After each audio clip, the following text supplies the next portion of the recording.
Atëherë përshëndetje. Gjoj me vëmendje këtë video se çfarë do të them, sidomos nëse je bletar i ri.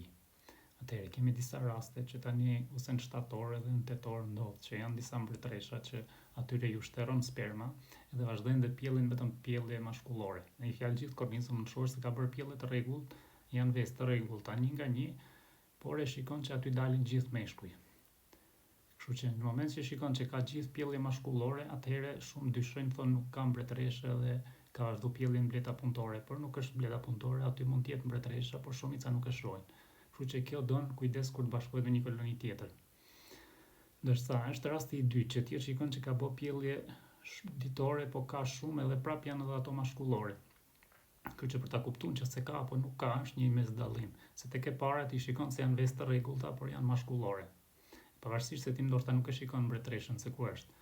Ndërsa në rastin e dytë është sepse ti shikon nëpër shumë korniza, shikon shumë pjellje dhe shikon nga 2-3 vezë nëpër të. Plus që mund të ketë bodhe çibuk, por tek çibuku mund të shohësh disa vezë, aty i bie që nuk ka fare mbretëresh.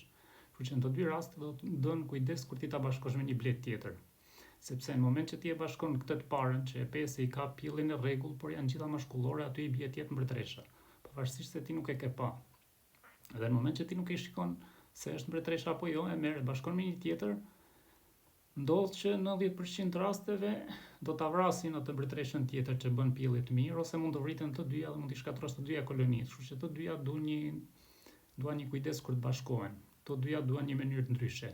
Por e njëjta ndodhet te kjo tjetra, nëse bleta punëtore ka vazhduar pjelljen dhe bën shumë pjellje, nuk mund ta marrësh dhe ta bashkosh direkt me një blet tjetër.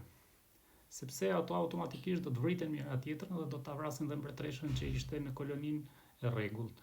Kështu që të dyja duhet të keni shumë kujdes. Besoj se e kuptuat diferencën.